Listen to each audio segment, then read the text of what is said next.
we do not want to get to a place where we're in a constant power struggle, right? Where we're using law enforcement or the impeachment process or the special prosecutor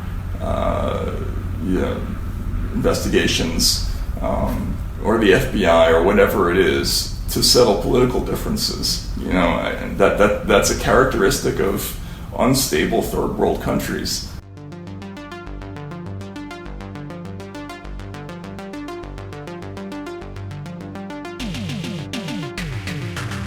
So Matt Taibbi, welcome back to Primo Nutmeg. Thanks for having me on. Yeah, thank you for having me here at your office. I appreciate that. It's nice to actually get to meet you in person. Likewise. As I mentioned, I'm a huge fan of yours, and I've been reading you since I was a teenager. I actually brought a couple of books for you to sign. Oh, wow. All right. Yeah. But make me feel old, so. But it's great to meet in person, and you were on just, I think, like 7 or 8 episodes ago, but so much has changed since then. Yeah. The Mueller Report came out finally, and it's nothing. Well, yeah, right. But it's really amazing because the disparity between the report saying that there was no proof of collusion and the fact that we just still are living as if it showed there was. How are they able to maintain that disconnect?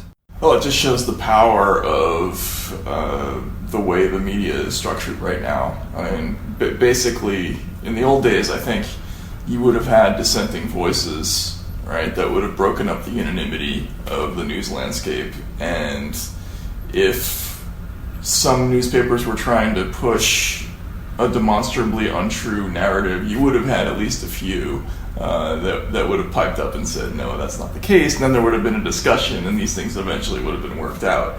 Today, the modern news landscape is so monolithic in the way that it deals with almost everything. Well, it's really two news landscapes. There's the sort of Fox side, and then there's the CNN, MSNBC, New York Times, Washington Post sort of axis.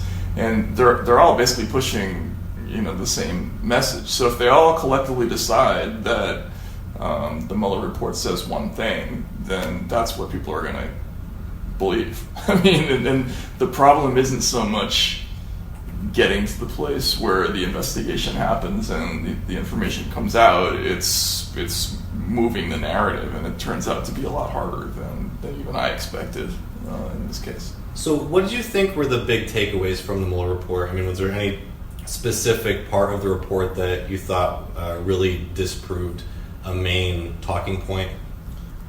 Well, I thought the line that I thought was the most important was the one where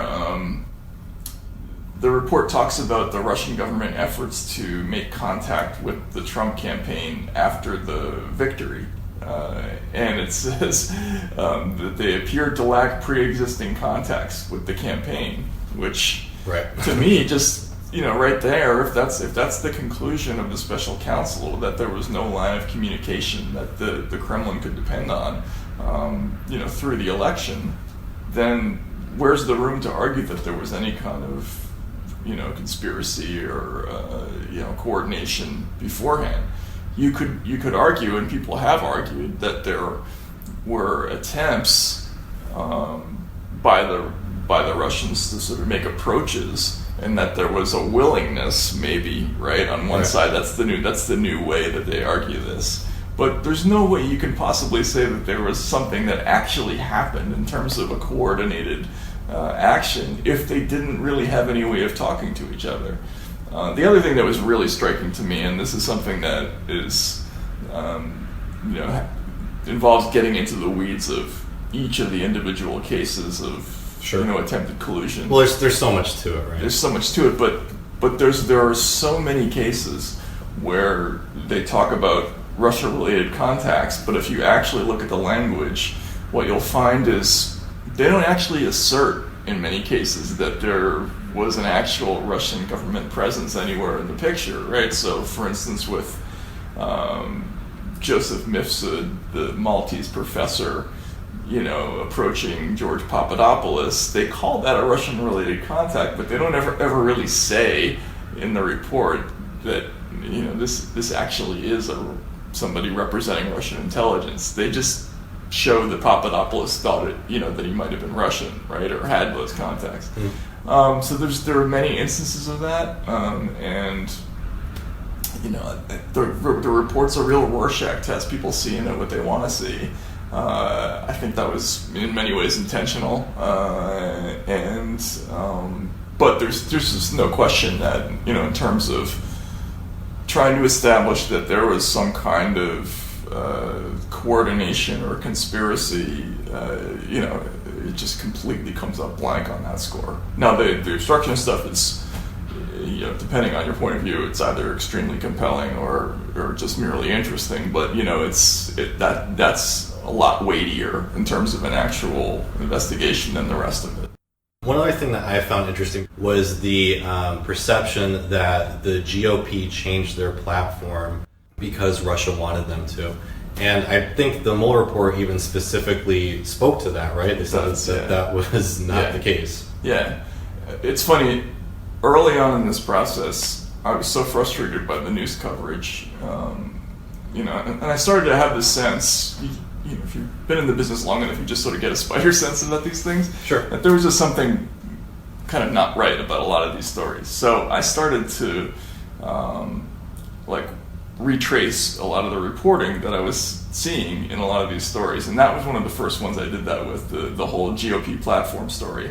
I called up all those people. I called up all the people who worked, who were on that committee. I called up the octogenarian Texas woman Diana Denman, who proposed the amendment providing lethal arms to Ukraine, and the story I got was the same one, oddly enough, that appeared in the Washington Examiner, which is a much derided right-wing publication, but I came up with the same answer, which was this amendment would have failed anyway. It would have failed in committee, with or without the intervention of the Trump campaign.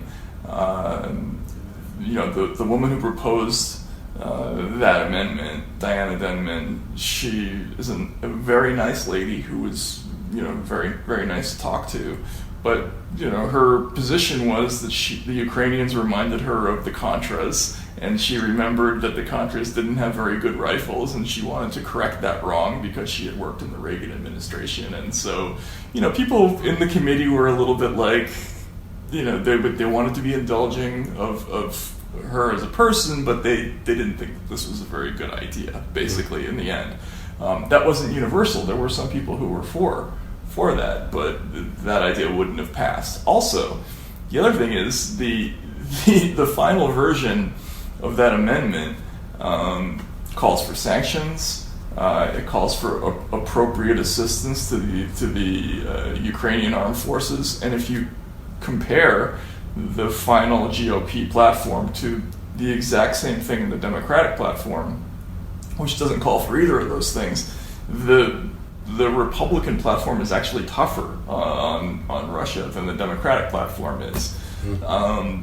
So, what is that story? Now, you would have to demonstrate that somebody made a call to that guy J.D. Gordon, right, who was the Trump representative in the room, and basically said, we don't want this to pass because Russia doesn't want that. That would be the conspiratorial version of that story.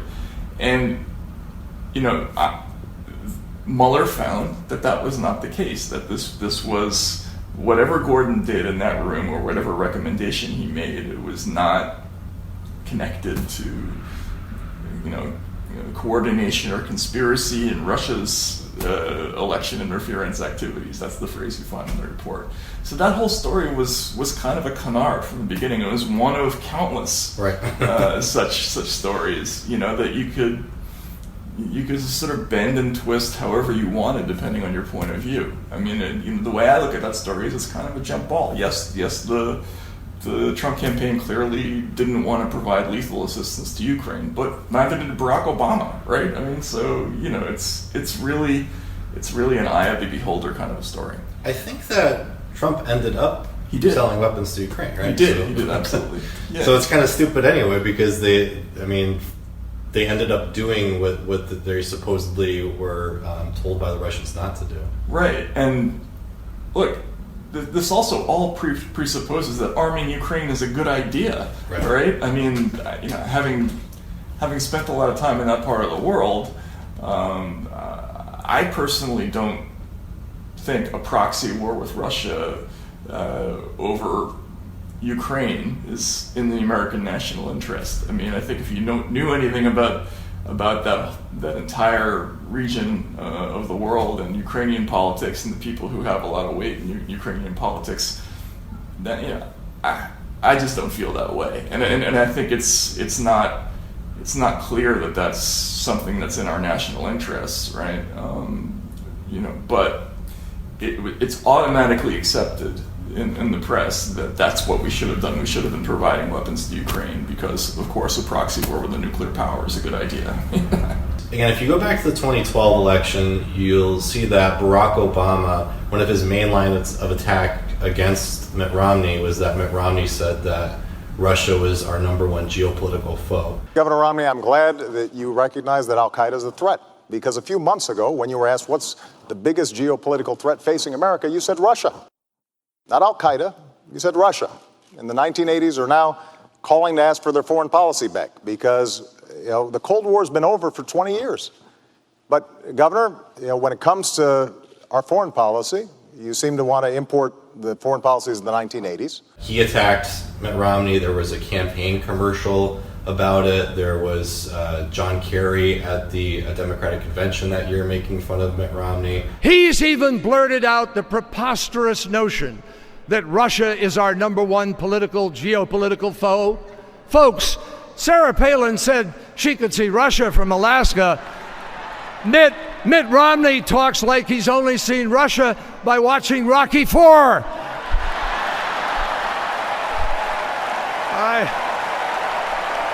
I tell you. About that same time, you also had Adam Schiff going on RT to talk about FISA warrants. I think they'll have the cumulative impact of making the FISA court much more transparent so the American people can understand what's being done in their name, in the name of national security, so that we can have a more informed debate over the balance between privacy and security. It seemed like Democrats were somewhat sane at that point, and yet something happened between 2013 and 2014 where Russia just became the Red Menace again. Was that because of Libya? Was that because of Ukraine? Was that because of Edward Snowden? Was it because of a combination of those things? What has caused this problem? Syria? Well, I mean, there's in order to really answer the question, you have to go all the way back to the beginning of when Putin came to power, right? The United States, up until 1999 or 2000, maybe even a little bit beyond, had this idea that Russia was essentially going to be a client state of the United States. Like we were backing Boris Yeltsin. He was sort of our puppet. His advisors, people like Anatoly Chubais, Yegor Gaidar, they were Harvard-educated, American-friendly people who were essentially dictating Russia's economic policy with our help. And I was there during that time, right? So Russia was basically an in-pocket, unofficial member of the sort of American protectorate, right? Putin comes along, he gets into the Kremlin as part of a very bizarre quid pro quo, right? And I think basically the version that most people accept is that the Yeltsin family brought him in to safeguard both Yeltsin's stolen wealth and to prevent prosecution of sort of his inner circle on the way out. In exchange, he got to sort of assume the presidency, but the people that he brought in were sort of more nationalist, right? They kicked the Americans out, and they essentially decided that all this new capital that we're generating with these newly privatized industries, we're going to try to keep that in country from now on. And it was a while before America came around to the conclusion that Putin was somebody with whom we couldn't do business. If you go back and look, you'll find, like, I was a very early critic of Putin. Like, he was no mystery to me when I was there. I had Russian friends who were muckrakers over there who were beaten and attacked and all those things. But the sort of party line on Putin for a long time, if you look at the profiles of him in like the New York Times, he was a technocrat. They downplayed his KGB past. They said that he was somebody that we should work with on pragmatic grounds. And really, it wasn't until about 2004, 2005, after he had helped us a little bit in the post-9/11 era, that there started to be this consensus that he was not a good guy, right? And we went back and forth on this question of whether or not we should work with Putin, throughout the 2000s. Barack Obama's sort of official position was that they were going to pragmatically engage in a kind of realpolitik alliance with Putin to combat terrorism, right, and ISIS, and that's why they had that reset episode, right? But there was a very strong undercurrent of opposition to this in Washington even then, and even within Obama's administration. There were people like Hillary Clinton, the defense secretary, I think Ashton Carter, I think was his name. Then there were people like John McCain, who were very, very stridently anti-Russia. They wanted regime change in Syria. There was the Magnitsky Act that was passed during this time, like right after the 2012 election, which was sort of designed to make Russia an enemy, sort of reinstate some Cold War vibe, and then Russia, went into the Crimea, and this became, part of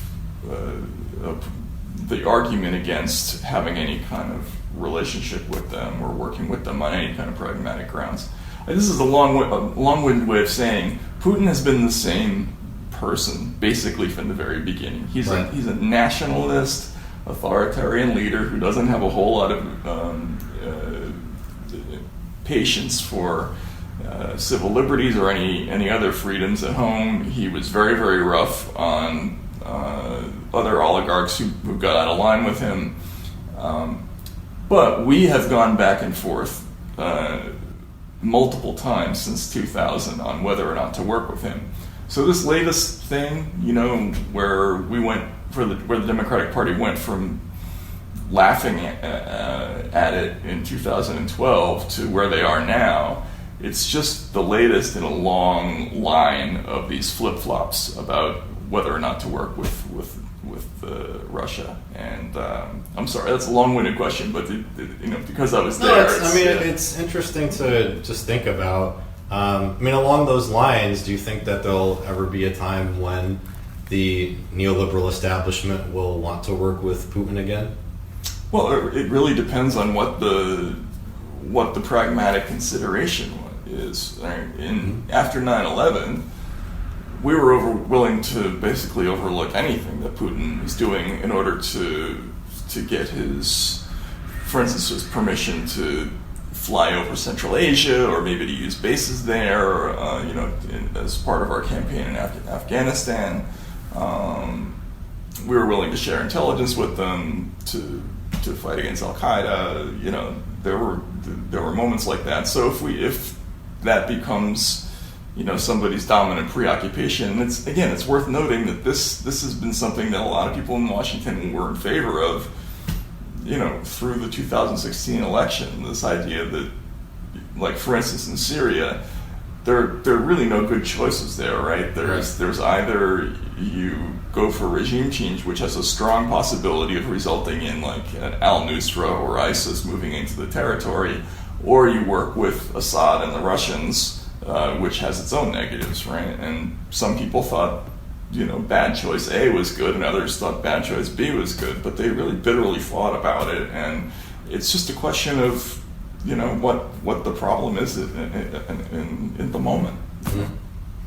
Well, going back to the Mueller Report, something else that's been kind of percolating recently was what's happening with Maria Butina. Is she mentioned at all in the Mueller Report? I don't think she is, but interestingly, she was interviewed by Mueller, in January. It got very little news coverage, but at the tail end of the investigation, remember January, February, they were really already sort of dotting the I's and crossing the T's on everything that they'd done by then. And they suddenly decided to reach out to Putin, basically because she had once gone to a Styx concert with this guy, J.B. Gordon. That's literally true. And so they were, what that suggests to me is that they were just grasping at straws for anything that smelled like any kind of, Trump-Russia, coordination or any kind of connection. For them to go that late in the game, to pursue a completely new lead suggests to me that they had already, gone through everything else and not found something worth pursuing. And that's what makes this case so different, for instance, from a Watergate. Watergate, you have a single incident, a break-in where investigators could go in and they could just tear apart that one thing and from there branch out, and every single thing they investigated would have been connected back to this original thing. Right. The mandate for Mueller in terms of the Trump portion of it, the links aspect, doesn't really speak to that. Yes, of course there was the DNC hack, and there was the the Facebook ads and all that, but there was never any evidence that was actually connected to Trump. So what they did is they just sort of gave him a blanket mandate to look into any connections, but there was never anything that said that any of these things were related to one another. Or had any significance to themselves. So. Which is why the whole investigation seems so schizophrenic. It's why it's here and here and here and this person, and it's just this big web, tangled web of things that aren't connected. It's dots. I mean, that's what's so. It was very frustrating to me, just as a reporter, this whole thing where connect the dots, right? Like the New York Times had the huge graphic; they still have it up, where it's a whole bunch of Trump-Russia connections, right? And the implication is that all this is part of this collage has a collective meaning, whereas actually what we're dealing with is a whole series of unrelated episodes where the only linking factor is that they're all being investigated and they all involve an ethnic Russian somewhere in the picture, right? Which is just very different from your typical investigation, For Maria Butina, because she pled guilty, right? But I know that she made a statement after the fact that she doesn't know if there was a Trump-Russia conspiracy. So what did she plead guilty to, and do you have any insight into why she might have pled guilty? Well, the charge is something like 18 USC 51 or something like that. It's failing to register as someone who is operating under the control or influence of a foreign national. Okay. So essentially, they were saying that she had been taking guidance and direction from this Russian central bank official, Alexander Torshin. Right. But she was traveling with him, right? Yeah.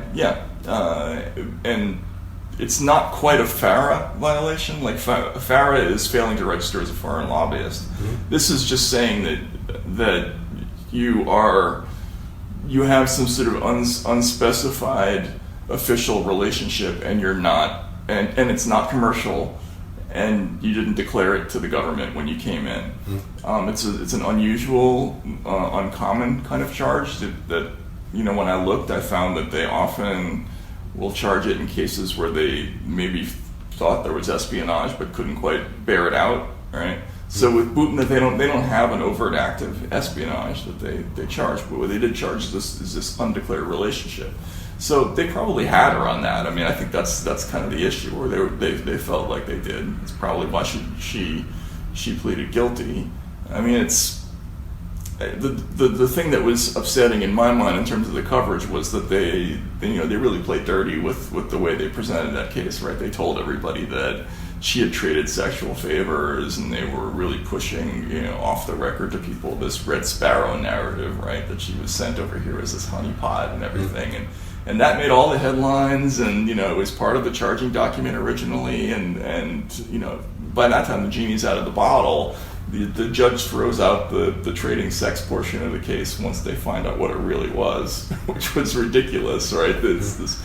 Apparently she took somebody's car to be inspected, and a friend of hers took her car to be inspected, and they were texting, and he says something like, what are you going to do for me for doing this for you? And she texts back, sex, of course, or something like that, right? That was the charge. That was literally what that charge was about. Wow. And the judge threw it out in 5 minutes. But by then it was already all over the headlines, and it created this sort of aura of there's this espionage activity all around, right?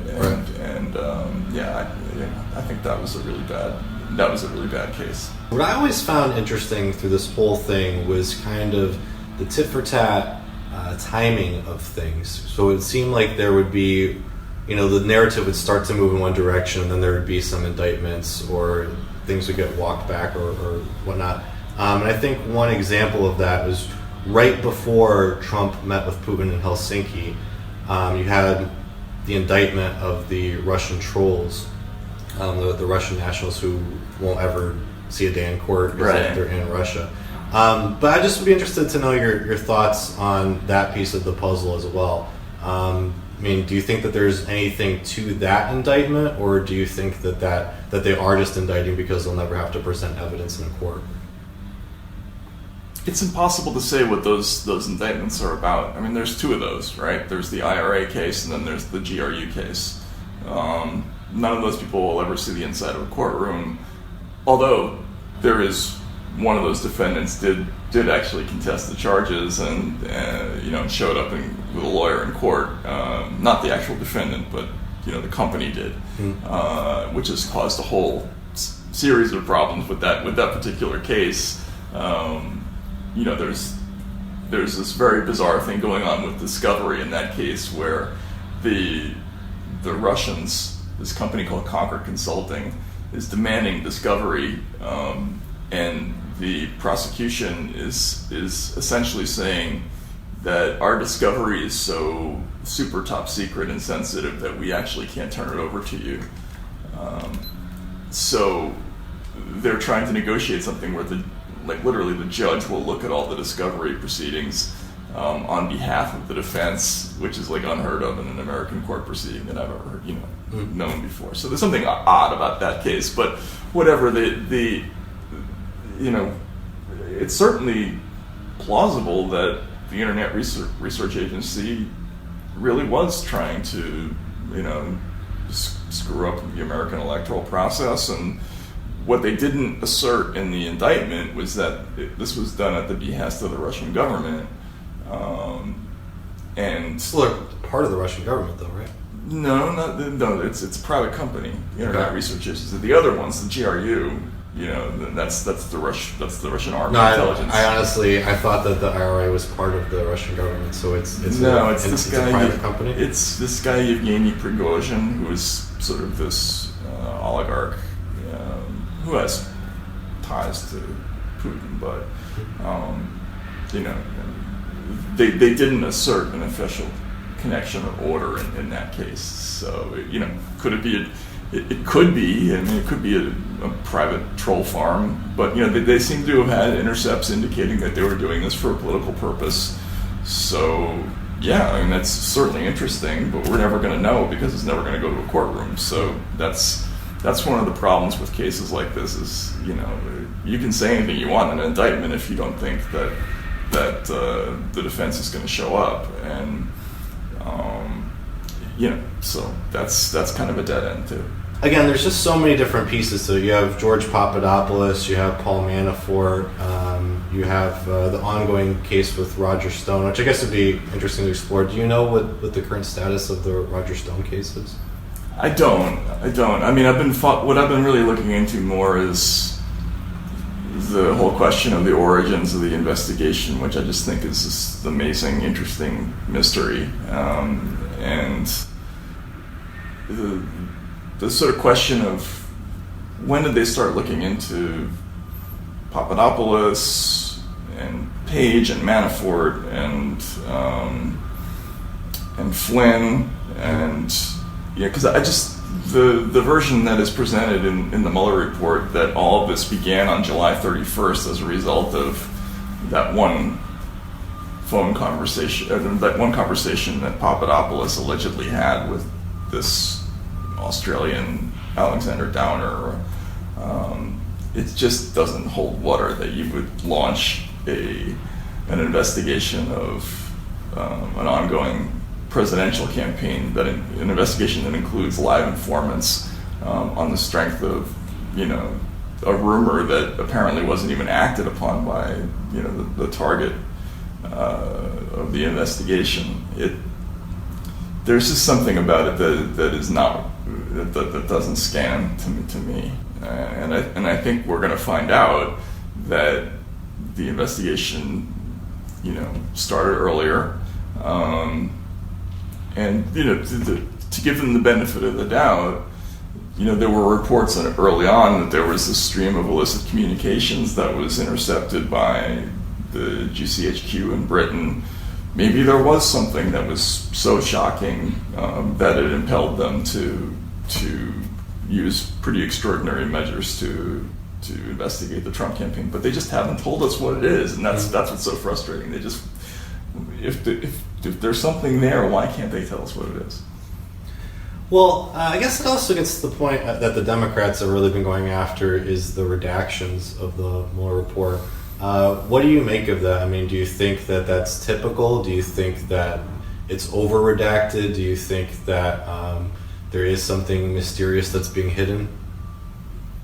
I don't know. I mean, it's pretty hard to read the report and imagine that there's something massively substantive that's hidden in the redactions. Mm-hmm. Now, there may be all sorts of things that are in the underlying documentary evidence that went into preparing the report that may not be germane to the question of whether or not there was a conspiracy. There might be all sorts of things that are derogatory to all of these figures, right? And that's probably ultimately what a lot of this political fight is after. They want to get to that stuff. But there's no way to read the report with its very, very blunt conclusions about kind of the absence of communication between the Trump campaign and the Russian government and their repeat contention that there was no coordination or conspiracy with the election interference activities, and think that there's evidence of that somehow hidden in the redactions. I find that incredibly hard to believe that would be the case. There could be stuff that's really interesting under there, but I just don't think that there's evidence under there. It would be counterfactual to assume that, I think. Another argument that you hear in the reactions to the Mueller report is that even if the Trump campaign did not actually collude, they tried to. Is that your interpretation? Yes, that's the argument that is now being made pretty regularly in the press by people who were, just a few months ago saying just the opposite, that there's an overt relationship that's going to be proven. Now they're saying essentially that this is a thought crime, right? That the real issue was that Russia did this bad thing. It was known. They didn't repudiate Russia fast enough or openly enough, and therefore that in itself is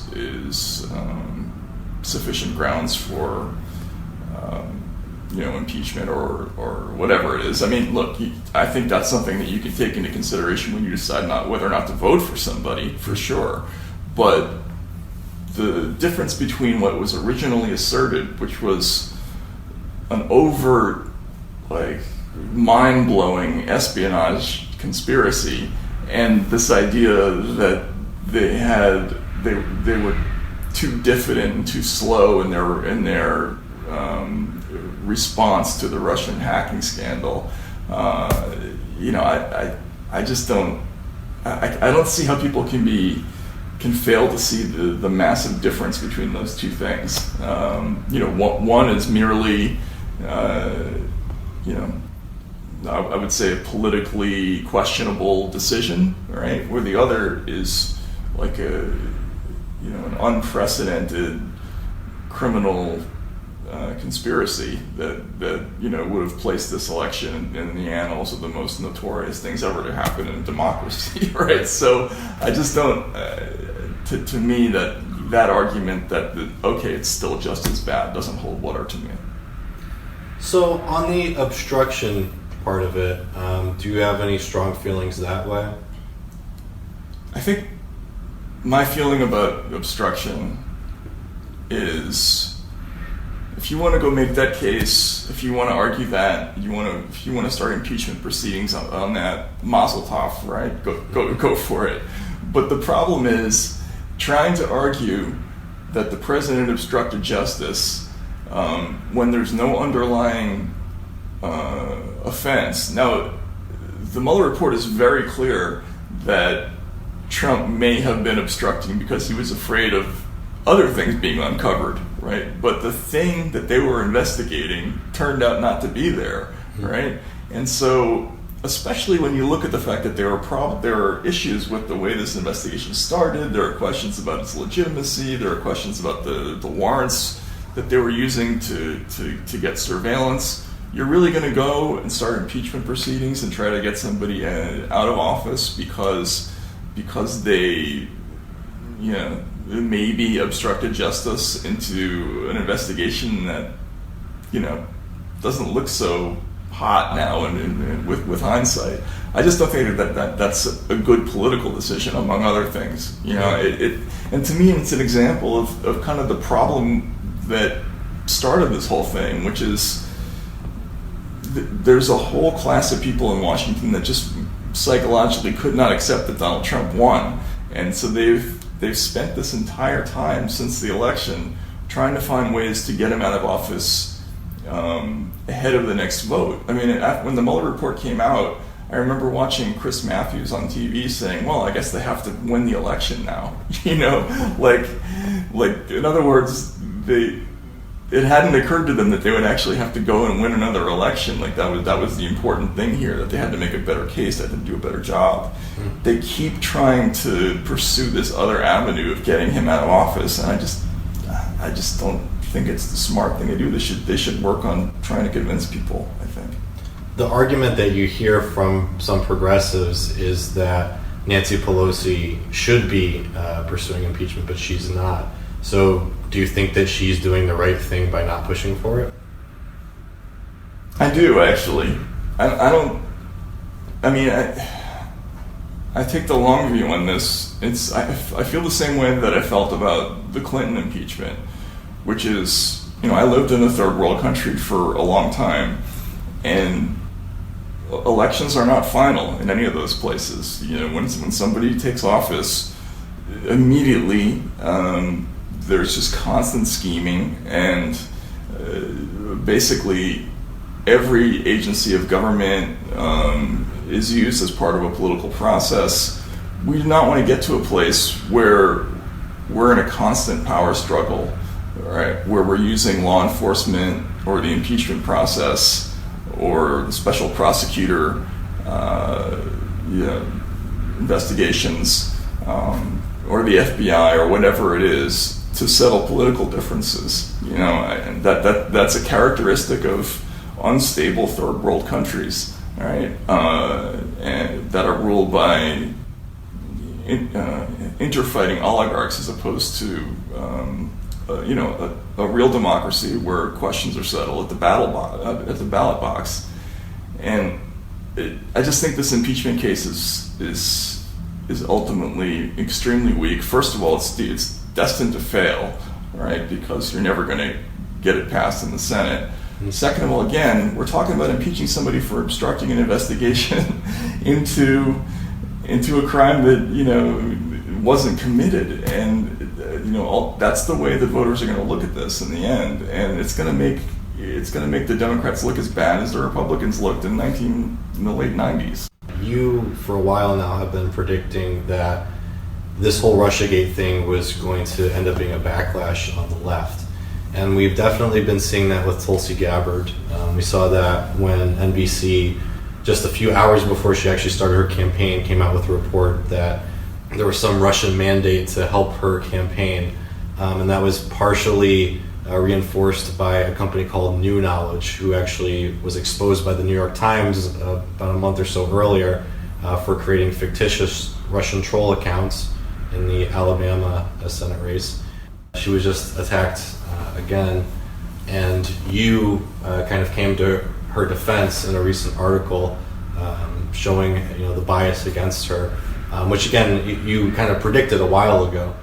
I mean, you could see this coming from a mile away. Very early in this whole scandal, there was a story in the Washington Post about this group Proper Not, right, which was essentially this shadowy list-making group that was compiling lists of what it called useful idiots, and these were sort of witting or unwitting agents of the Kremlin, and it had a whole list of sites, and they were, really, some of them were pretty fairly in the progressive mainstream. There were some right-wing sites in there too. There were libertarian sites in there.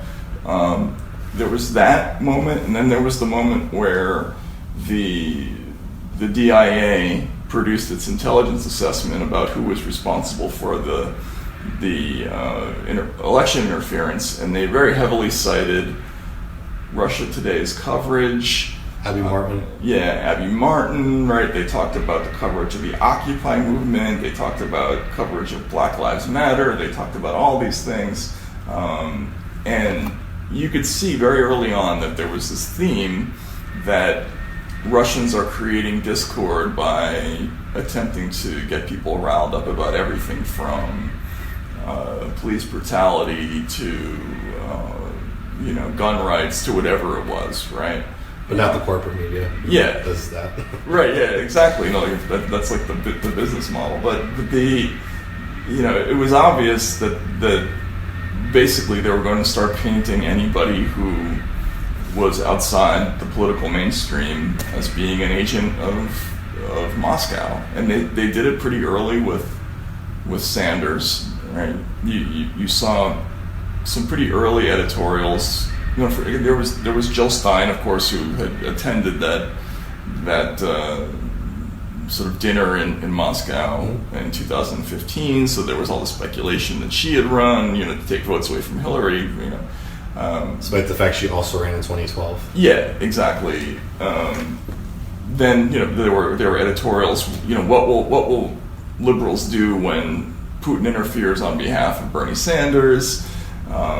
There was a spate of op-eds in places like the Washington Post talking about that earlier this year, about how the interference in 2016 was not just on behalf of Trump, but also on behalf of Sanders.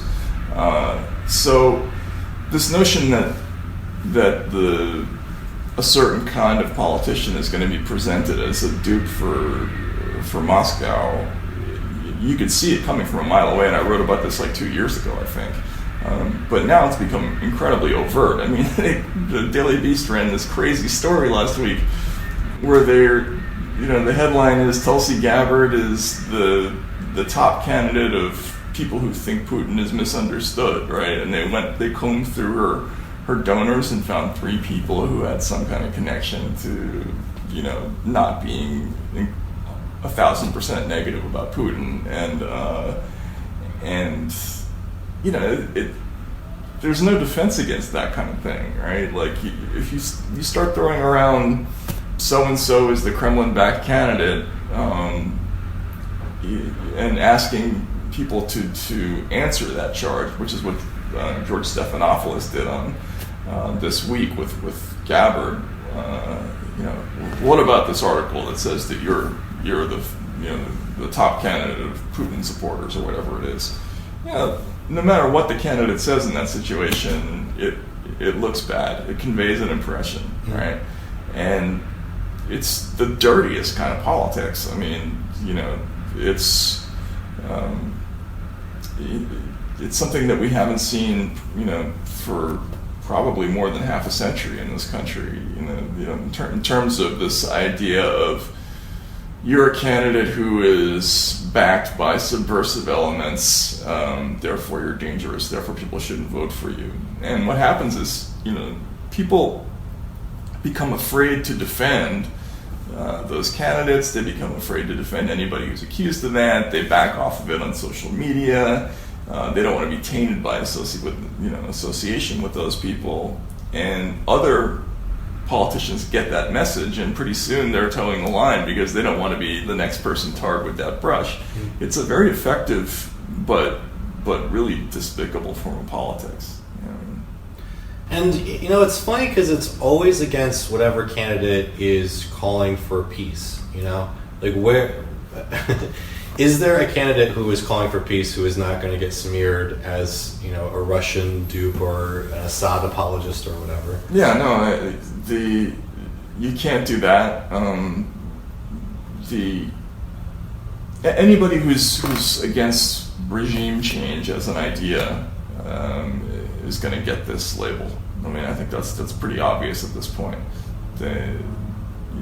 If you're on the wrong side of the Maduro escapade, you could even see it with some of the candidates like Sanders and like Warren. They were kind of tiptoeing around that subject at first, and Bernie's gotten a little better on it recently. How so? He's talked about sort of not embracing regime change in Venezuela. I think he did that in response to the interview that he had with the Times.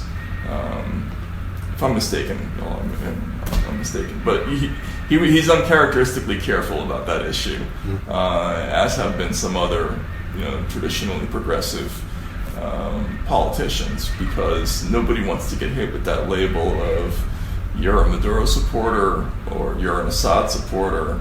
I mean, it's stupid because does it even really matter? I mean, the corporate media, they have their candidates. They're going to back Biden, they're going to back Kamala Harris or Beto O'Rourke, and they're not going to back Bernie Sanders or Elizabeth Warren. Like, it's clear, right?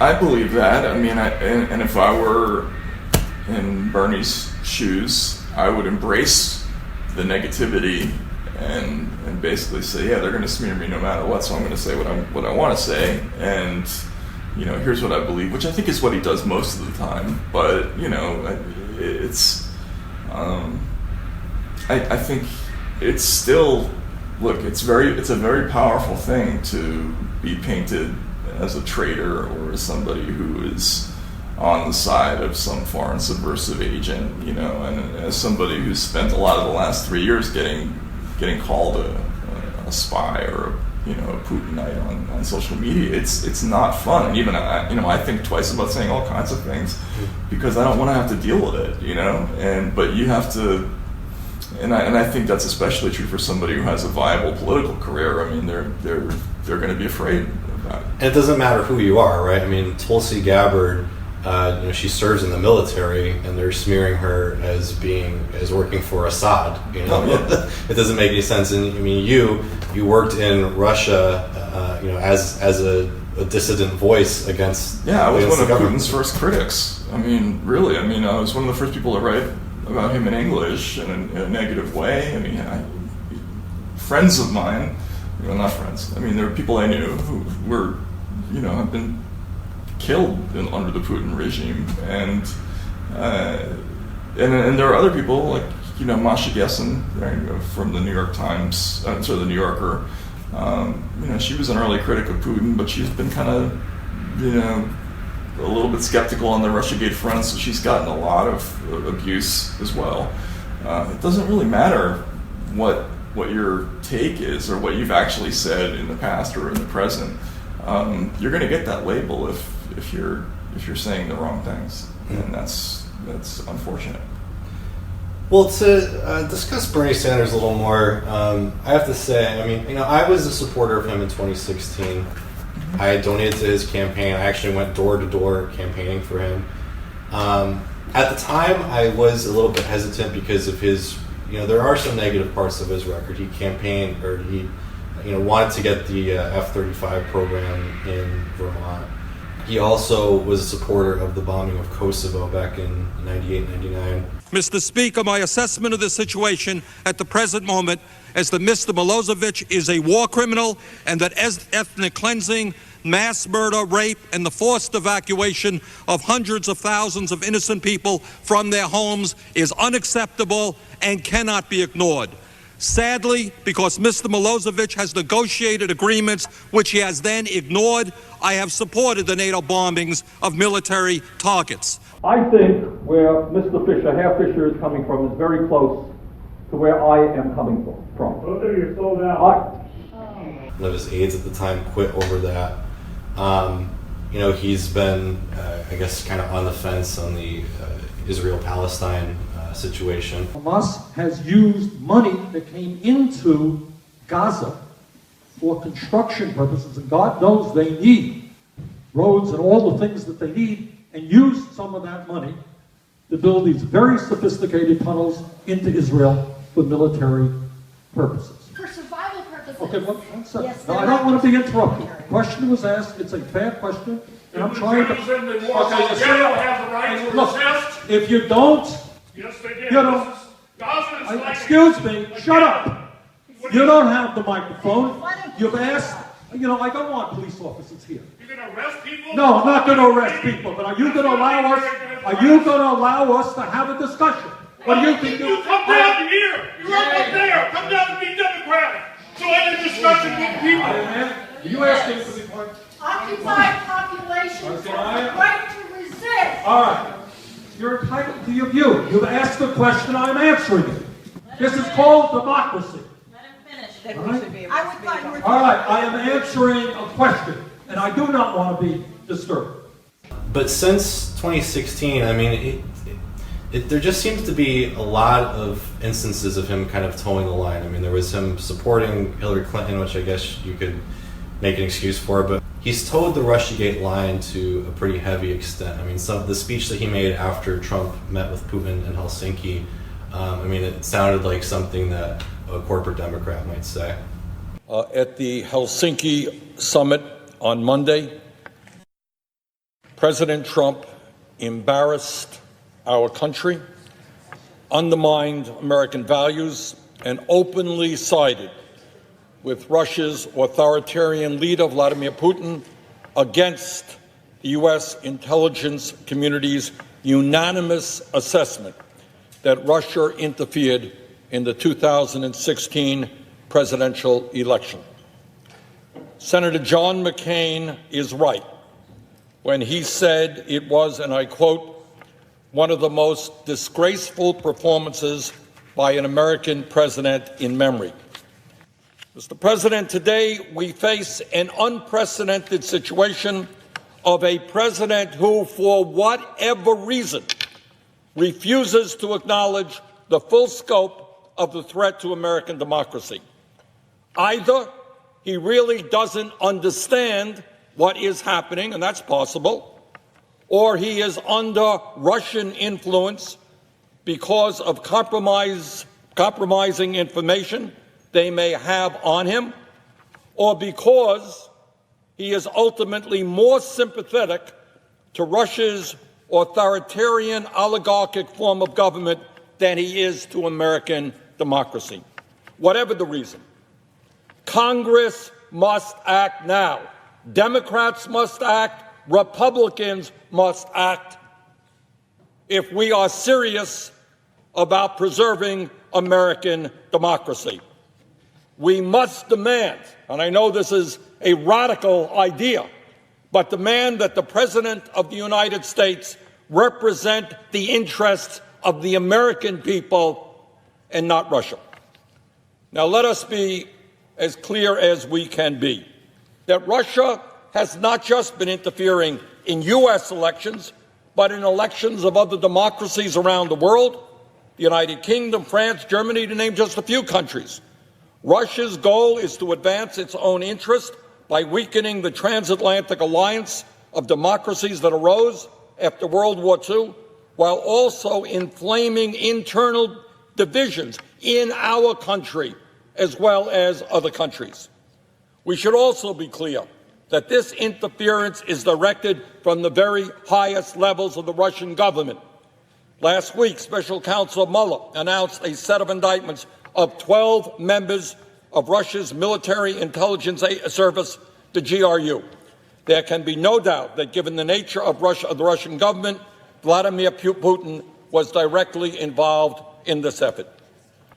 Coates said Russia is, quote, the most aggressive foreign actor, no question, and they continue their efforts to undermine our democracy, end of quote. Coates compared the warning signs to those the United States faced ahead of the September 11th terrorist attacks.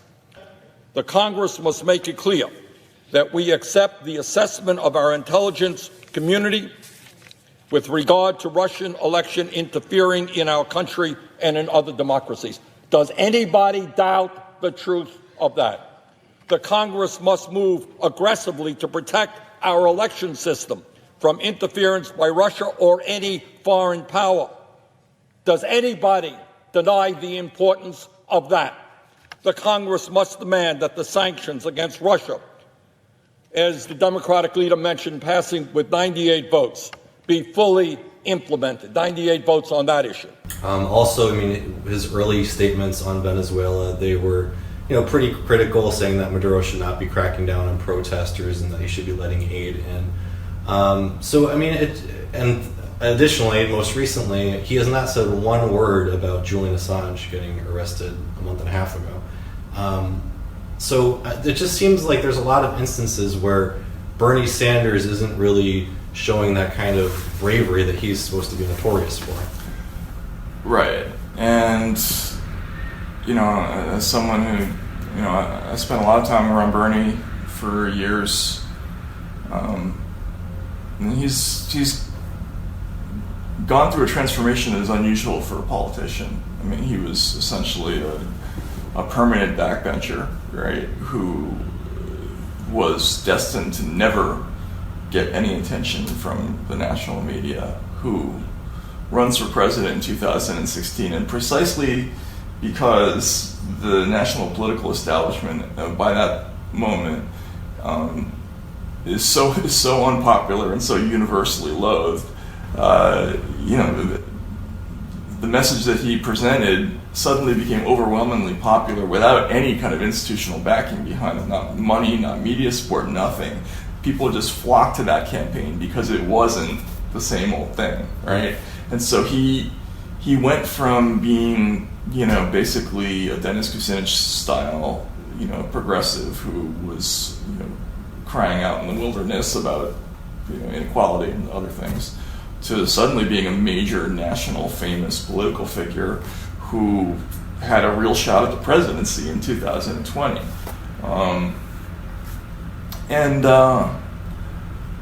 I do think it's probably changed him in some ways. They aren't used to being in this position. If you went and followed him in 2016, you could see, Bernie in his own way, like it's the Sanders version of fun, but you could see he was energized by the whole process of being this dissident voice that was essentially drawing energy away from an inevitable front runner in Hillary Clinton, right? And there was never any moment where it was believed that he was going to be anything but this quixotic dissident. It wasn't seriously considered until late that he might actually have a chance at winning the nomination, and you could see that was kind of freeing for him, right? Now he enters this race, and there absolutely was a path for him to win the nomination if he did things a certain way, and I don't know. I have a feeling that he maybe has been unduly influenced by that reality, I think maybe he started to make political calculations in ways that he never did before. It's my take from the outside. From the outside, he just doesn't seem to be having.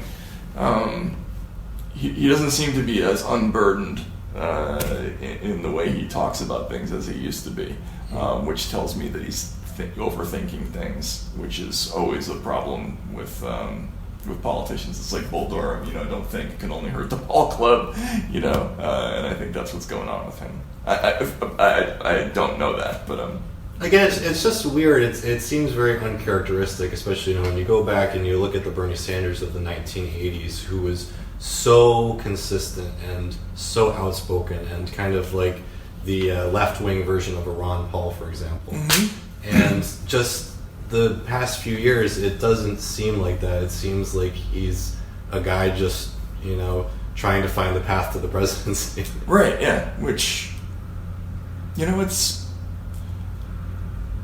tough. I mean, at some point, a politician does have to start thinking about winning, and Bernie has won elections before he was elected to the U.S. Senate, which is not an incredibly easy thing to do, even in Vermont. And so all politicians are calculating, which is a question of how calculating they are, right? And I think his path was the opposite path. Like, I think if he was even more outspoken and more of a truly kind of revolutionary rhetorical voice than he was even in 2016, and more of a screw the man kind of a politician, right, that he'd be doing better now. Yeah, that's the silly thing too, is it seems like in trying to do this, it's having the reverse effect. Like, he should just be more free. I mean, that's why Trump won, right? He ran against the establishment. Exactly. And the model, and I hate to say this, but the model for Bernie to win was exactly the Trump path.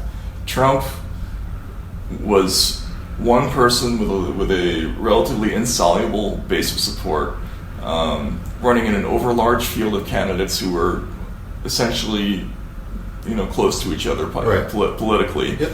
And Trump won that election running away, that nomination running away, by presenting them all as goons of the establishment, and he had fun doing it. Like, as time went on, following his campaign, you could see that he was gaining energy by the process of trashing people like Rubio and Jeb Bush and all that. Like, they were just easy marks for him. And the same way that Joe Biden should be an easy mark for somebody like Bernie Sanders. But that sort of mischievous fun bone that Trump has, Bernie doesn't have it. Like, I think he, embracing all the hate, embracing the negative media attention, and embracing the chaos is not something that's normal to him. But if he had done that, if he had marketed himself as the one true alternative to the Democratic Party establishment, he'd be alone. Him and Gabbard would be alone, really, as true dissidents in this gigantic, overlarge field of, of not terribly impressive candidates, and that plurality would probably have carried him to the nomination, assuming that they could bloody Biden enough, which I think should be pretty easy. Yeah, I mean, we're still really still early. Early. I mean, there hasn't been any debates yet or anything. But a poll that came out this past week had Biden at like 35%, Sanders at 15%. I think Warren was like 12%, Harris was about 8%, I think. And that's pretty consistent among the polling. So, I mean, do you think that those polls are accurate, or do you think that they're fundamentally flawed? Because again, the polls in 2016, they said that Hillary Clinton was going to win by a landslide. The polls are terrible. They as we've discovered in the last election cycle, they're completely unreliable. We shouldn't listen to them. We should pay a lot more attention to things like, what does it look like on the trail? What kind of energy is this candidate generating? I made a really bad mistake listening to pollsters in the last election. I'm never going to make that mistake again. And this time around, I think that Biden's support is probably softer than is being reported.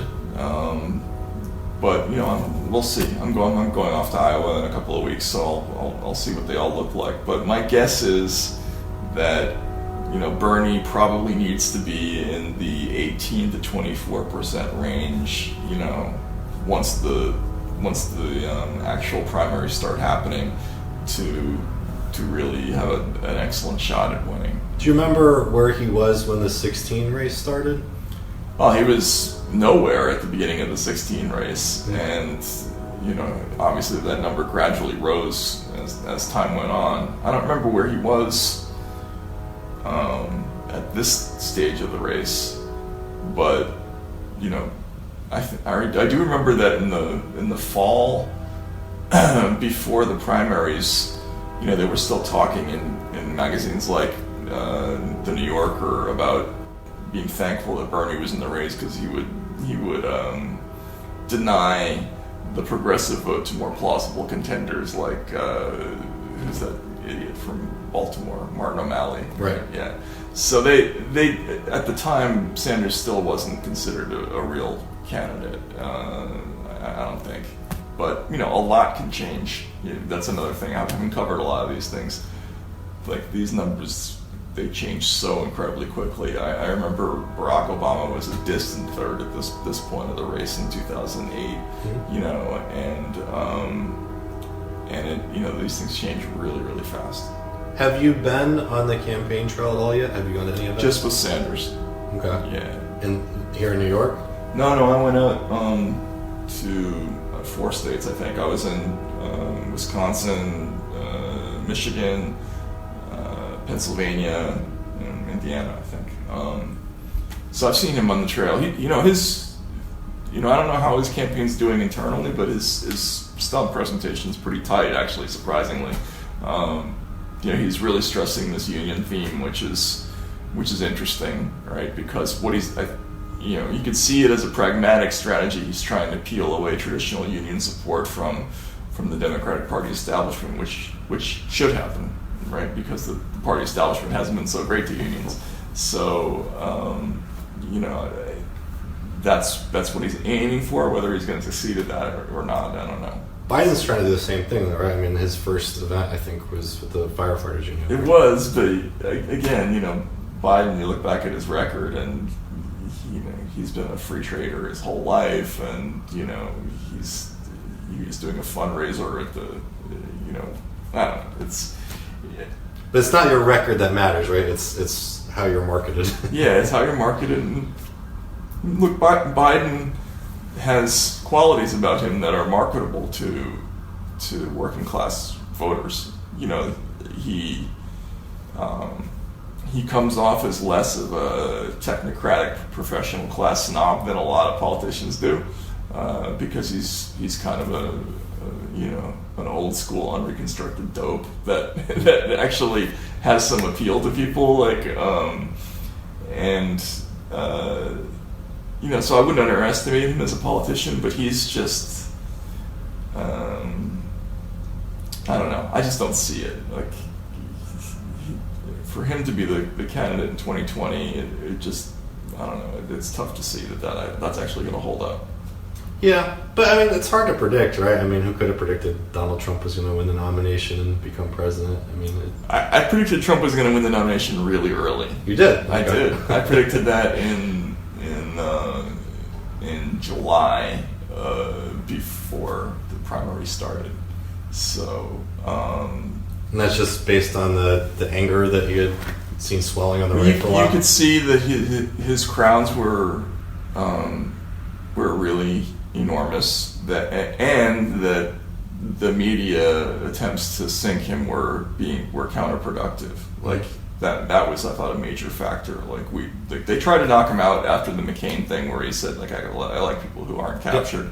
And when he went up in the polls after that, I thought, okay, he's on to something. Normally candidates don't survive that. Well, the very first debate, the Fox News anchors were going after him, and he was getting the crowd to laugh. Oh yeah, no, and that whole Megyn Kelly, blood was coming out of her wherever, everything. Again, that would normally that's a campaign ending thing. The press tried to pour it on and oust him at that point. In the same way that we've done in the past with, I don't know, Gary Hart after the monkey business thing, or Ed Muskie after he cried, or whatever it was. And it just bounced off Trump. Like his supporters were completely immune to anything that the national media was saying, which should have been a major indicator to all the pundits. But they kept saying that he had no chance, and that I thought was ridiculous. Again, I know it's really early. This election isn't happening for a year and a half. But just looking ahead, do you think that Trump's base is going to have that same enthusiasm?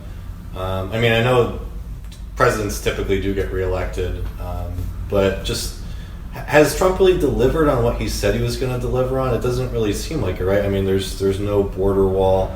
This trade war is probably going to hurt a lot of people. He has bombed Syria. He might go to war with Iran, or something might happen with Venezuela. So do you think that Trump's base is going to be as supportive in 2020? It's tough to say, but the numbers would tell you that Trump has actually made really significant gains since he was elected. And he was a historically weak winner of the presidential election. Exit polls showed that 20% of his voters disapproved of him. Right? So he essentially was a Republican candidate who was roundly disliked by Republicans by a significant plurality of Republicans when he was elected. Right? They just disliked Hillary Clinton more.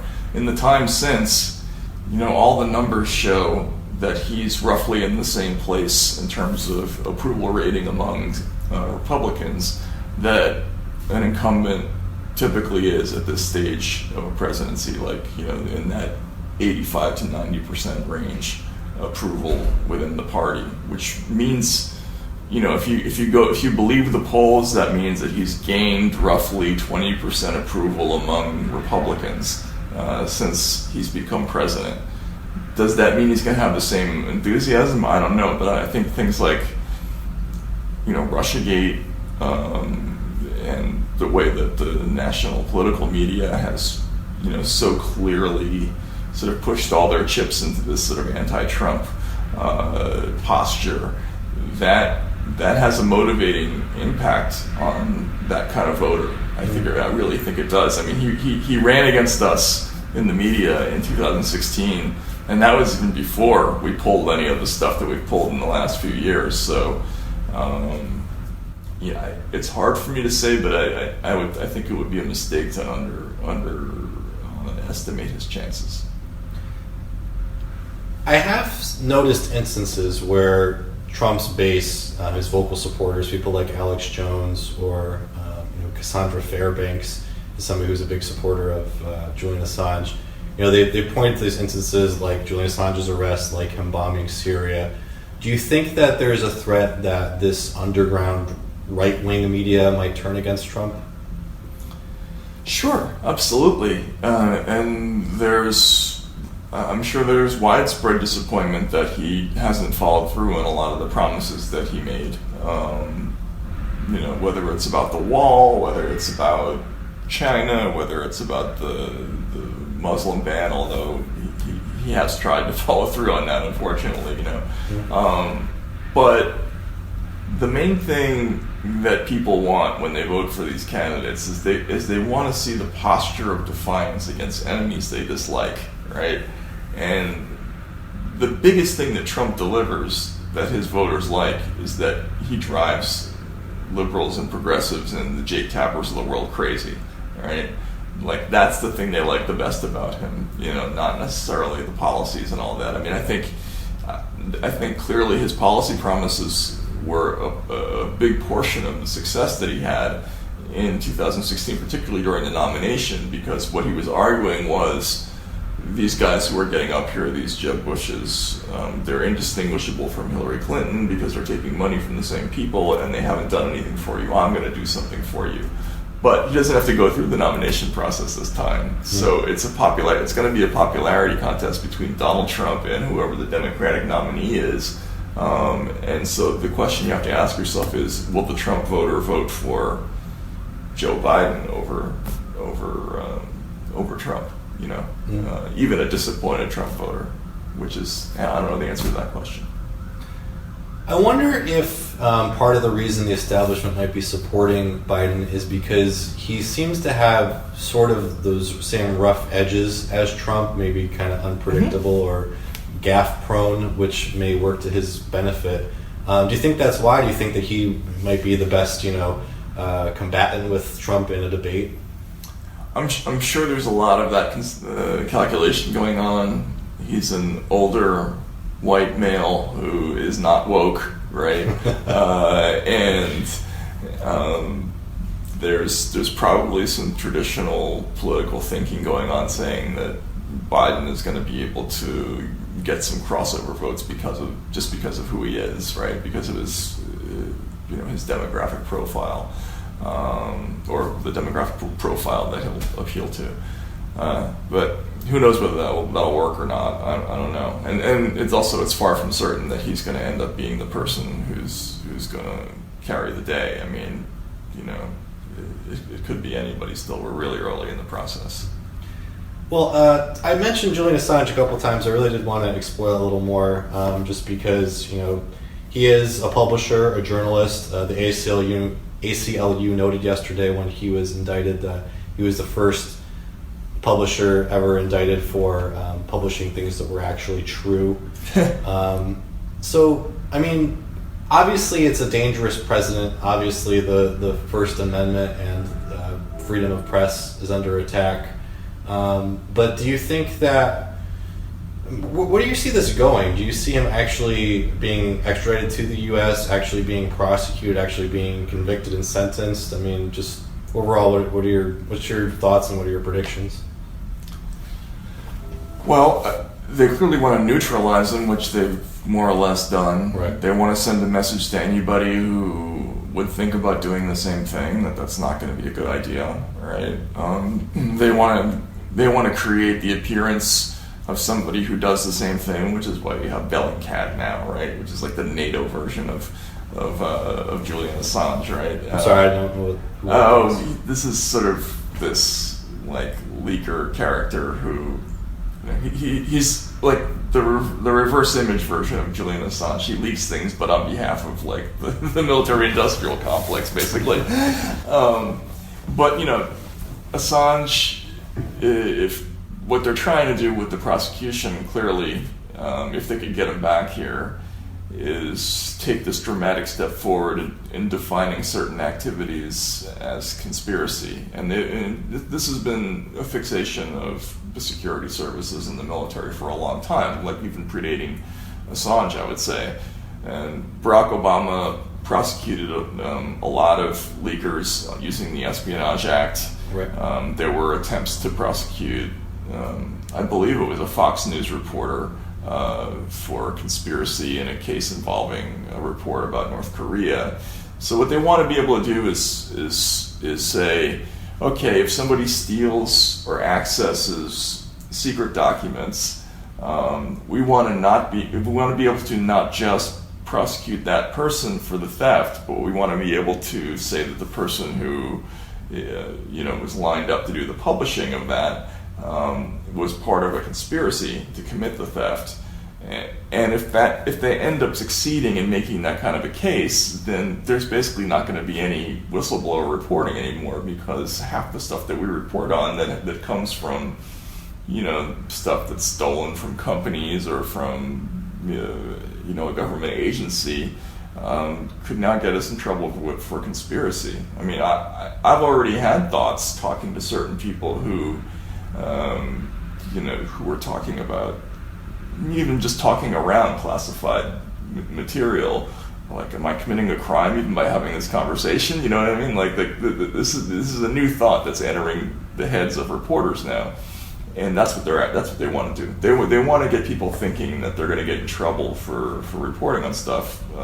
When the old days, the bargain was simple. The person who stole the material and went public took all the criminal risk. The reporter just reported it. They're trying to blur that line. in the middle, and Assange, they're using the Assange case to do it, and they're using his unpopularity as a result of 2016 as a way to leverage public support for that. Well, do you think that they would have done all this, had him arrested in the embassy and whatnot, had it not been for WikiLeaks leaking the DNC emails in 2016? I don't think it would have been as easy to sell to the public if that hadn't happened, right? Because prior to 2016, or maybe I would say prior to some of the things, the sort of Swedish case and all that, Julian Assange was this big progressive hero in 2009, 10. Yeah, he used to be on Bill Maher's show. Yeah, of course, right? And I remember appearing in public service messages for Chelsea Manning, and everybody wanted to be involved in that, talking about how they supported what was happening, and the bravery of bringing out the collateral murder video and all that. Since then, this sort of years-long campaign to present Assange as this dangerous, double-dealing, amoral character has been very successful. I think it's really changed people's opinions of what the actual issues are, right? It's such a constant tactic. It drives me nuts that people don't see this, but forget about who the person is, right? Because this is about an issue. This is about a policy decision to try to criminalize certain kinds of behavior. But people can't see past that. All they see is Julian Assange and what they think of him, right? And they can't separate the two things. And so this campaign has been very successful, I think. So along those lines, I'd be interested, just because, again, people like Cassandra Fairbanks, Alex Jones have been critical of Assange's arrest. And I know that there have been some voices on the left who have advocated partnering with people on the right, or the libertarian right, or people who don't represent, any kind of necessarily racist or alt-right perspectives. Do you think that it would be a good idea for, the progressive democratic socialist left to partner with the libertarian right on issues like this, where you might have joint demonstrations on behalf of freeing Julian Assange? Yeah, I don't know if I would phrase it exactly that way, like partnering with anybody. I just think that there is natural crossover between those two groups, or between lots of different groups on issues like that, right? And it's not just that issue. It's other things too. It's mass incarceration. It's surveillance, right? There are a lot of areas where the kind of sort of anti-government, libertarian right naturally intersects with kind of dissident, progressive left.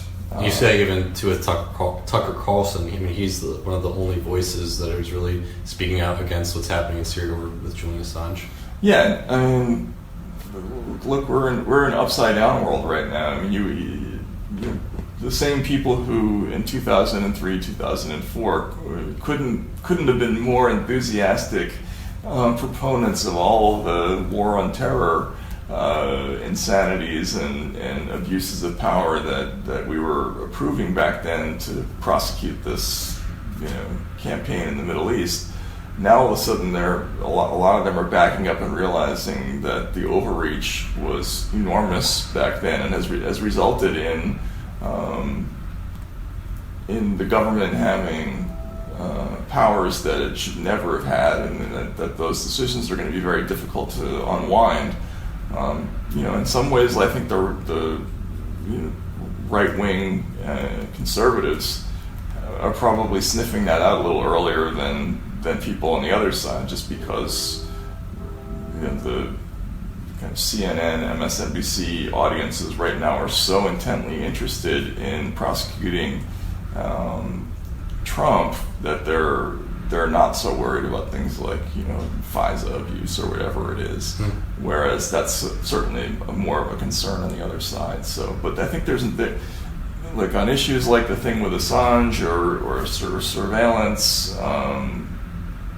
drone war, whatever it is, ultimately this is really an area where there should be widespread agreement among people, ordinary people of all types, I think. Right. I mean, a restriction on free speech affects everyone across the entire political spectrum. Right? Of course. And the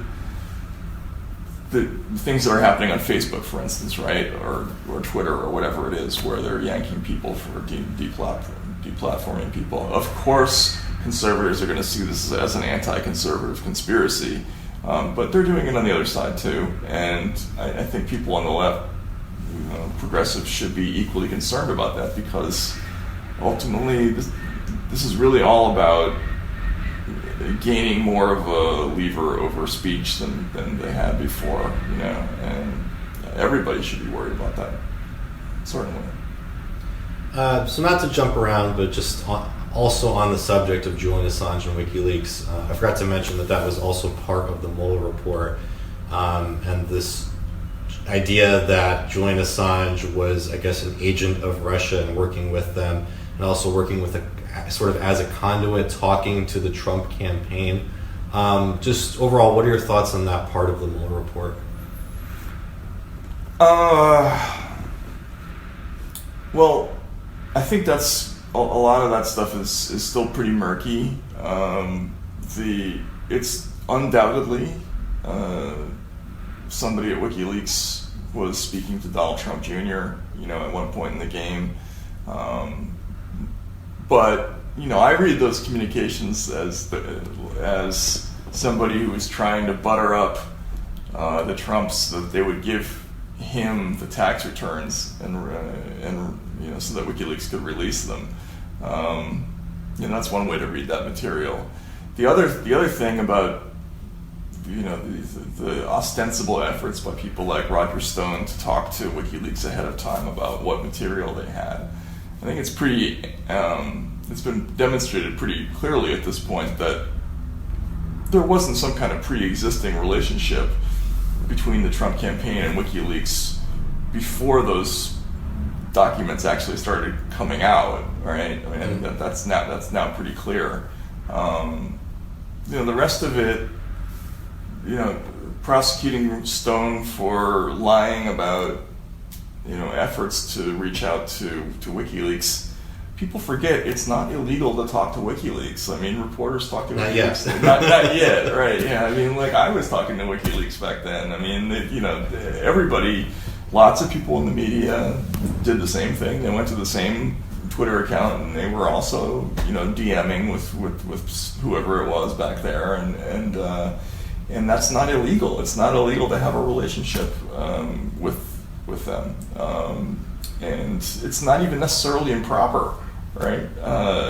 If you're calling up and trying to say, what do you got? What's coming out? You know what I mean? That's kind of typical, right? Like if you're a publisher or a news agency, you may even want to tell certain people of influence that you've got something coming down the pipeline, because that's marketing. You want to drum up interest in that. So it's the way that they've painted this all as part of a conspiracy.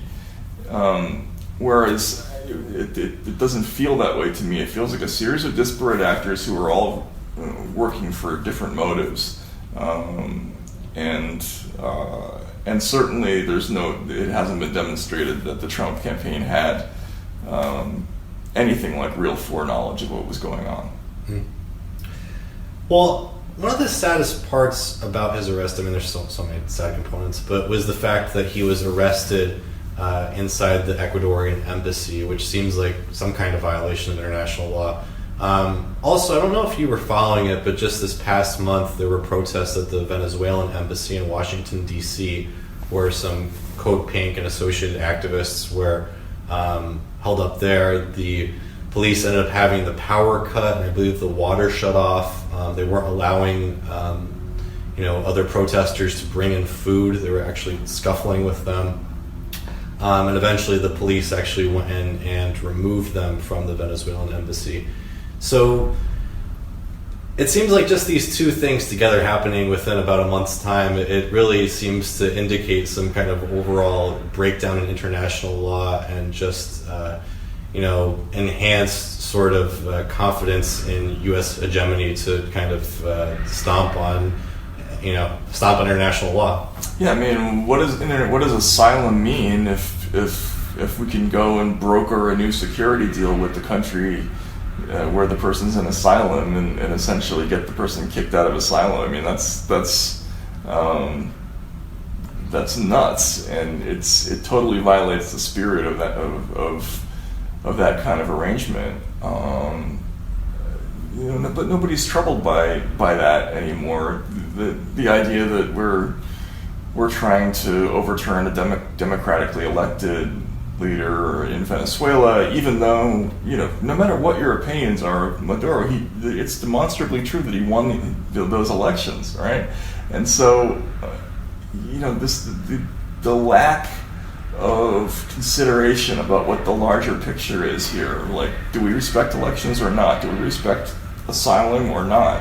Does freedom of speech matter or not? Do we want to be able to have the government to have the power to conduct surveillance on us as part of some flimsy counterintelligence investigation precedent, which is what seems to have been going on with people like Carter Page?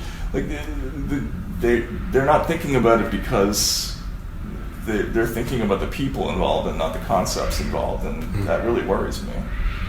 And it makes me wonder, after all of this with the 2020 election, would either side respect the outcome of the 2020 election? I mean, if Biden loses, he could again say it's because of the Russians. If Trump loses, he could say it's because of the Russians or the Chinese or who knows.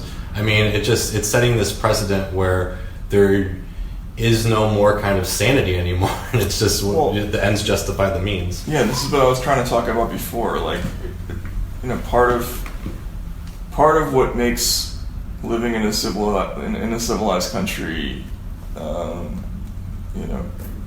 part of what that is respecting the decisions of voters, right? And even though, I couldn't have been more against what voters chose in 2016. I mean, I was profoundly depressed when Trump got elected, but to immediately switch into this posture where we're essentially saying that the election is illegitimate and stolen, and then spending years and years and years trying to get him out of office ahead of time through all these various means. People on television are openly rooting for him to be dragged out of the White House in handcuffs. This is how things are going to go from now on. That's what people don't realize, that this is going to be a permanent feature of American life going forward. Mm-hmm. The two parties are going to be constantly trying to seize power from one another, which creates permanent instability and it makes it impossible for any kind of policies to succeed. And it's a nightmare for the people who live in those countries. And Americans just do not have the experience of living in a true basket case society. And if they had, they would understand how dangerous all this is. Mm.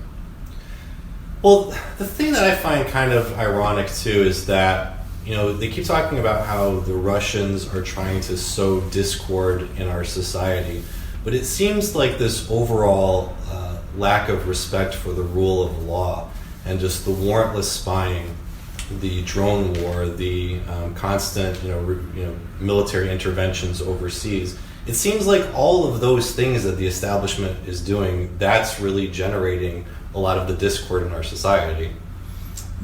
I would say so. I mean, the attack on free speech, it goes on and on. It just seems like all of these different things that's what's hurting our cohesion and unity and causing, all the things that they're saying is the result of some kind of foreign agent. Sure, and look, the idea that the Russians are sowing discord, turn on television in America, right? I mean, it doesn't matter what channel you're watching. Right. If you it's watch... It's not even journalism, it's entertainment. It's entertainment, and almost everything that you're watching is designed to get you geeked up on anger and upset at some other group, right? Right. And if it bleeds, it leads, right? Yeah, and that's 24 hours a day with billions of dollars of technology and advertiser support behind it. It's not a couple of Facebook ads trying to get people to go to Black Lives Matter protests. This is the primary commercial strategy of every news network in America, is to get Americans pissed off at each other, right? And it doesn't matter whether it's Fox or MSNBC. That's just the way the news operates. So this idea that some other government is what's doing this to us, no, we did this to us, right? And you add that on top of the genuine frustrations that people feel over things like income inequality, the ridiculous costs of everything, like student loan costs or medical costs. Right? You get one sickness and you can be bankrupt in a heartbeat. People are living under these stresses. And every time they click on their phone or turn on their television, somebody tells them somebody else is to blame for it. That's why we're crazy in this country. It doesn't have to do with, because Vladimir Putin is trying to make us mad at each other. We're doing this to ourselves. And, it's very frustrating to see that propaganda take any kind of hold, and it's been very successful. I mean, surprisingly, it's been very successful. I did just want to finish asking you about something. You, I hope this is all you kind of, I think, in a lot of people's minds, fill the role of Hunter S. Thompson, working for Rolling Stone, covering the campaign trail. You actually wrote the introduction to Fear and Loathing on Campaign Trail 72. So I just would be interested to, because I never really asked you about it. I know that he was an influence on you. How much of an influence was he? How much do you look up to his writing for any kind of direction in the way that you do journalism? I didn't start reading Hunter Thompson until I was a little bit older. I was really an obsessive reader when I was young, and the people who I really, really first worshipped were a lot of sort of comic novelists. Like a lot of them were Russians, and people like Evil and Law, Saki, or books like Catch-22, Jonathan Swift. Like that's what I wanted to be. I wanted to be a novelist, right? Like my father was a reporter. I didn't want to be a journalist. I think that was the thing. That's fine. Then when I got older, I started to get interested in that kind of writing. I was really into. I thought Thompson's books they're hilarious. He's an incredibly gifted writer in a way that most writers can only dream of. He has this uncanny, innate ability to create this sort of four-dimensional landscape when you're inside of it, and his ability to conjure hilarious images and sounds in your mind is just unparalleled. Like I don't have that gift. Like he has this gift to transport you into a world instantaneously, and his shtick is so subtle that even he couldn't do it as he got older. Like he tried desperately to self-plagiarize his own technique, and he couldn't do it. I mean, he had that one amazing run for about 15 years where he was just able to do this very unique kind of sort of fictionalized journalism, I guess is the way I would call it, right? So when you try to imitate it, look, there's no reflexively anybody who reads Hunter Thompson is going to copy his style because he just has. It's very intoxicating. It's intoxicating. It's evocative, and you find yourself wanting to pull off the same kinds of sentences that he right. does. But what I've found over the years is that it reads really badly when you try, because you will miss. Like there's only one person like him. He's a unique figure. The guy I actually tried openly to steal from is H.L. Mencken, and the reason for that is that what Hunter Thompson does is basically like a unique in history kind of writing. It's journalism, but it's as polished as like the greatest fiction, right? You're telling a story, but you're creating a world and with dialogue and everything. Mencken is basically a traditional commentator. He's an editorialist, an op-ed writer who just has a very, very obvious gift for turning a funny phrase and for capturing people, right? And that's much more achievable for the mere mortals among us than what Thompson does. Thompson, like a thunderbolt hit him in the head when he was a kid, and he's able to do that. So when I was younger, I definitely tried to steal from Thompson, and now I look back and I cringe at all that. He was a really great writer. He was a great iconoclast. His books, they were profound in a way that journalism usually isn't, right? Because they weren't just about what he was talking about. They were telling a story about this person who was on this very profound quest to find meaning and truth in life, right?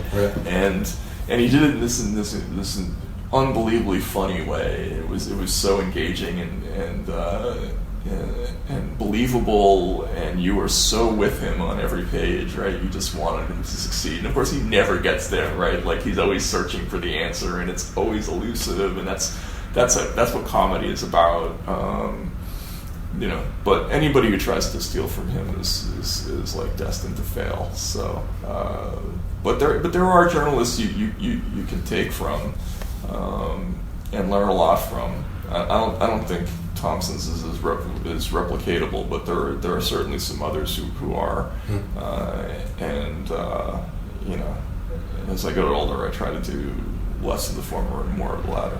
Well, again, I know that you've pointed out before, and there's some influence in maybe your writing from years ago, and also again just where you work. You're the political writer for Rolling Stone. Oh yeah, of course. I've got this job, so it's tough. Yeah. But have you ever heard of or read the comic book Transmetropolitan? No. Okay, it's a comic book.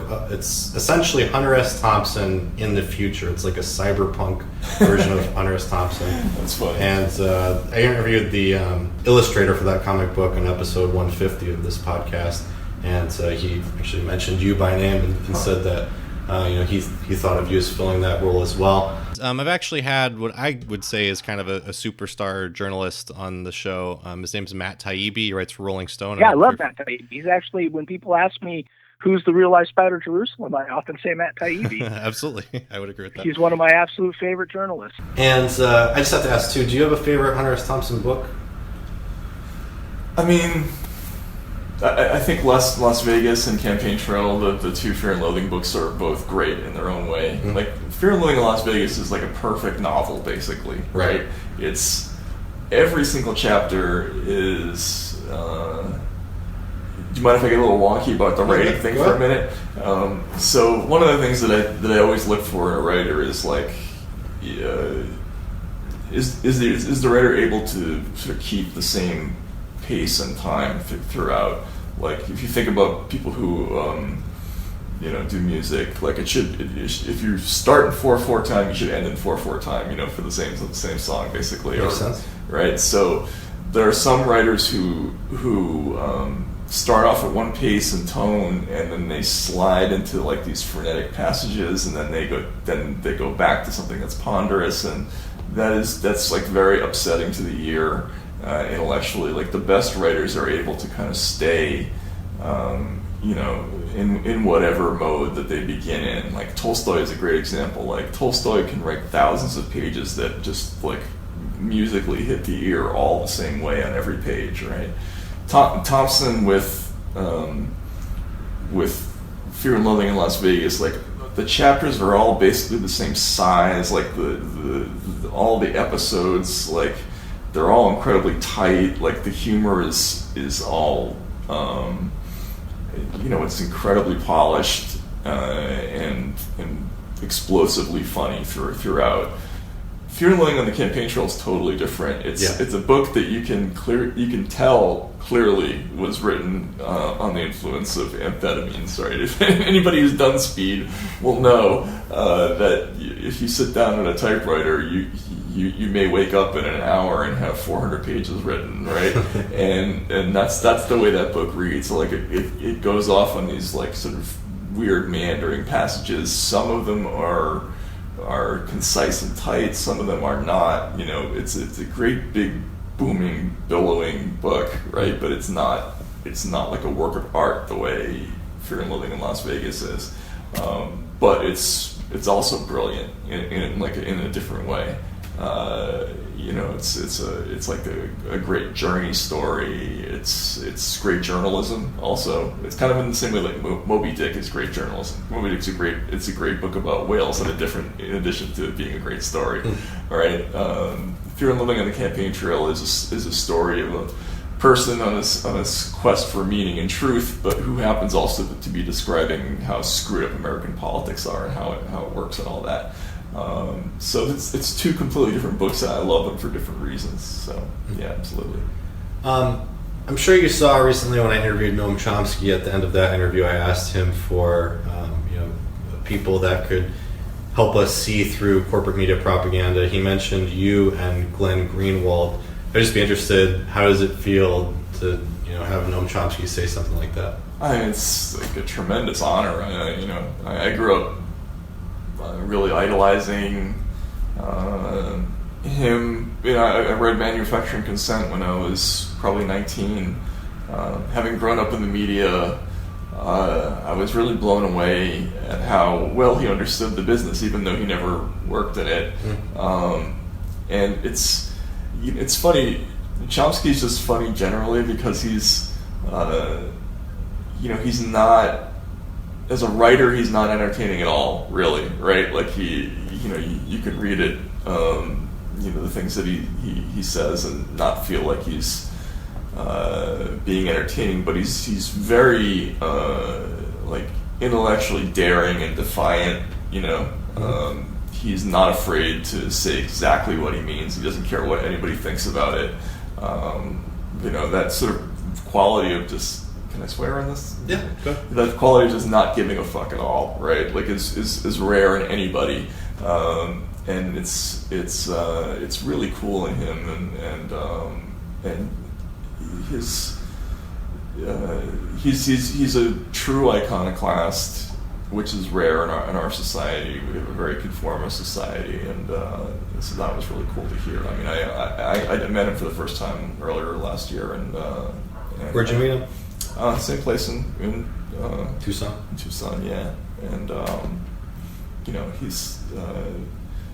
he's still incredibly sharp, and I just love the fact that he just gets under the skin of people in the same way and has for decades. I think it's hilarious. So I just want to ask you for some recommendations too, but I want to say, I appreciate the work that you're doing, and I see you as kind of part of a movement of people who are questioning, especially the RussiaGate hysteria. People like Jimmy Dore, Aaron Mate, Katie Halper, just tons I could mention. But this kind of younger generation, I guess, Gen Xers and millennials who are just kind of questioning this idiotic neoliberal dogma. So I appreciate the work that you're doing and that all of them are doing. Do you have any just recommendations or just shout-outs that you might have for people whose work you find especially valuable right now? It's funny, you just mentioned all the people that on the RussiaGate story. I mean, Glenn, obviously. Yeah. I think Ryan Grimm is doing a really good job at the Intercept. On the foreign policy stuff, I always thought Scahill is a really good reporter. Definitely. It's funny, this sort of reporting as a job is kind of falling by the wayside. Like everybody is now kind of like me. They're like sometimes a reporter and sometimes an outgoing person, right? So I'm beginning to appreciate people more who are sort of pure reporters, and there just aren't that many of them. So,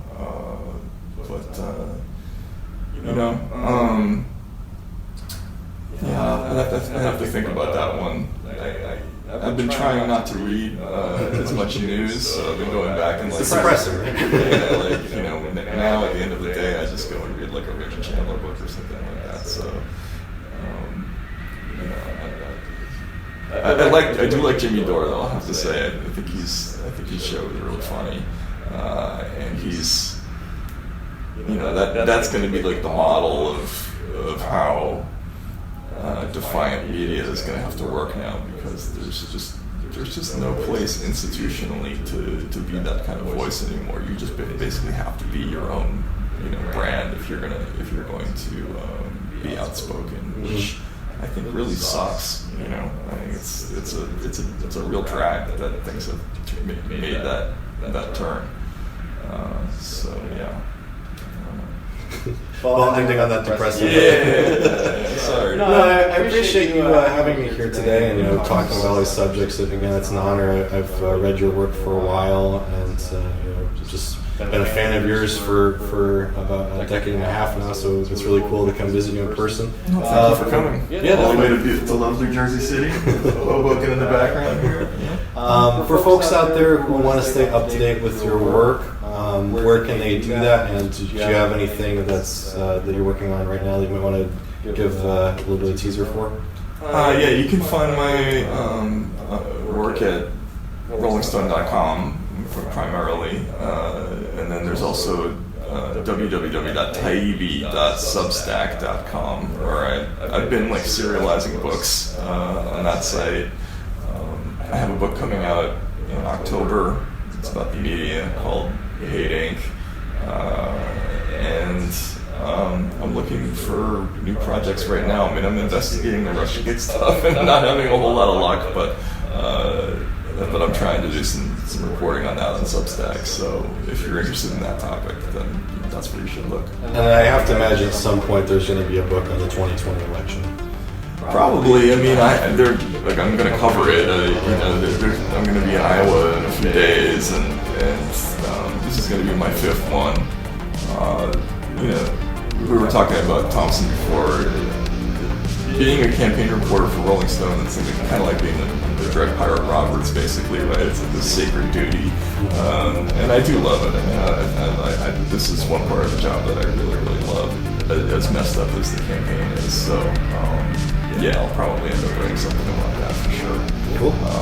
But this is going to be a really weird and crazy and ugly campaign. So, definitely, I'm going to have a lot of content there.